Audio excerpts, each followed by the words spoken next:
Greetings, members, one and all of the Salivation Nation. Gold and silver show modest gains, but still show signs of weakness. Let's explore.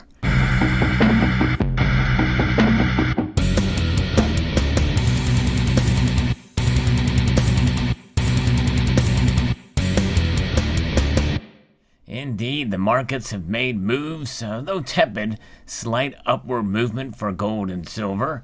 It is interesting to see how things are playing out, especially with what's going on in the world today.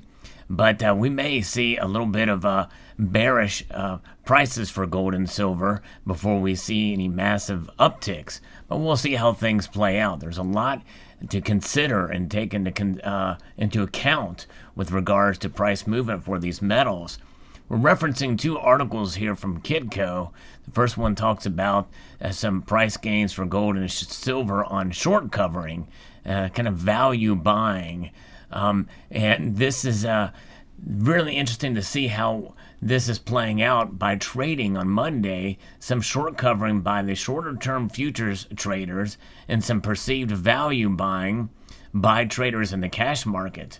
We saw April gold futures were last up $8.90 to $1,728.80, and May COMEX silver was last up about 25 cents to $26.16 an ounce.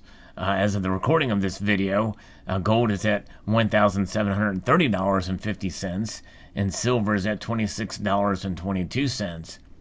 Global stock markets were mixed but mostly firmer overnight, and U.S. stock indexes were pointed towards modestly higher openings with the New York day session begins.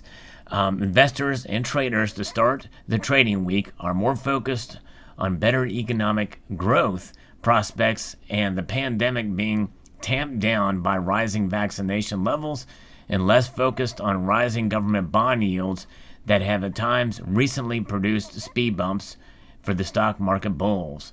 The benchmark 10-year U.S. Treasury note yield is presently fetching 1.613%. U.S. Treasury Secretary Janet Yellen said Sunday that U.S. inflation risk is small and manageable. Okay, we've heard that before, and it doesn't surprise us. You know, the Fed does not want us to panic, right? And I don't want us to panic either, but reality has got to be taken into account here, and we are closer than ever before to increased inflation. I won't even say hyperinflation, but it doesn't matter. I think any amount of inflation is justification enough to be prepared for what could be coming. The Federal Reserve's two-day open market committee meeting begins on Tuesday and ends Wednesday afternoon with the statement and new U.S. economic projections. While no change in U.S. monetary policy is expected at this week's meeting, traders will be closely scrutinizing wording on the Fed's economic growth and inflation prospects. China retail sales in January and February were up 34% from the same period last year, and industrial output is up 35% in the period. This is important because that means we're probably going to see more demand for some of the commodities that have been rising considerably in price, like copper and silver as well.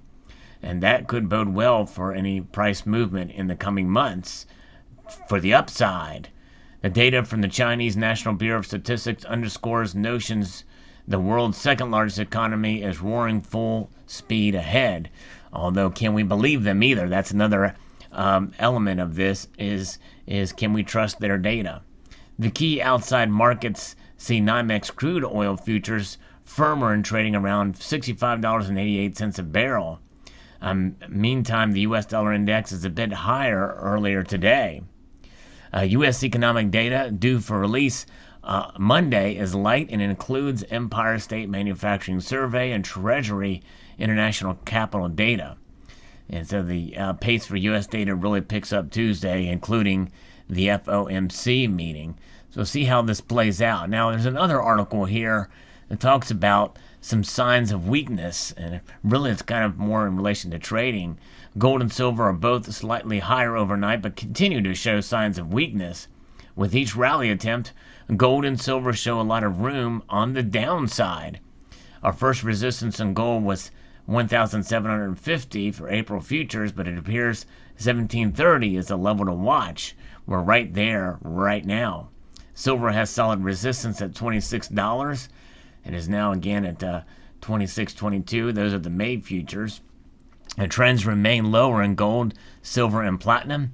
We are short gold and silver, but no longer trade platinum because of the lack of liquidity. In other words, if we were still trading platinum, we would be short. Trends are based on the price action that plays out in the charts and never announce themselves. By the way, platinum is up $11, over $1,200 again for platinum. So there you go. And the author here, Horowitz, says that trading is not investing, and no issue buying physical metals at any time with the intention of holding for an extended period.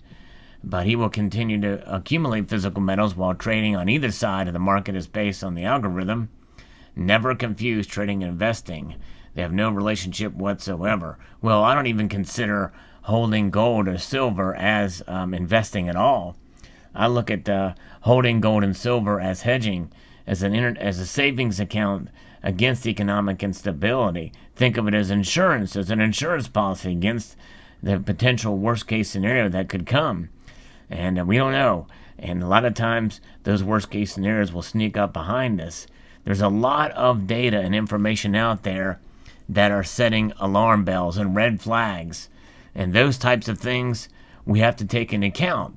But in and of themselves does not necessarily mean that it's about the world is about to end or the economy is going to collapse or that the dollar is going to fall or there's going to be hyperinflation. I think it's probably going to take a myriad of several factors that are going to come into play. But certainly we were seeing trend lines and situations where we have seen really before prior crashes. You know, the bond yield, the housing market, inflation, some of these rich one percenters leaving and getting out of the stock market, cashing out, so to speak. I was in my live stream the other night. We talked to a gentleman who has firsthand knowledge of that going on. So there's things there's signs out there, but it does not mean we should panic.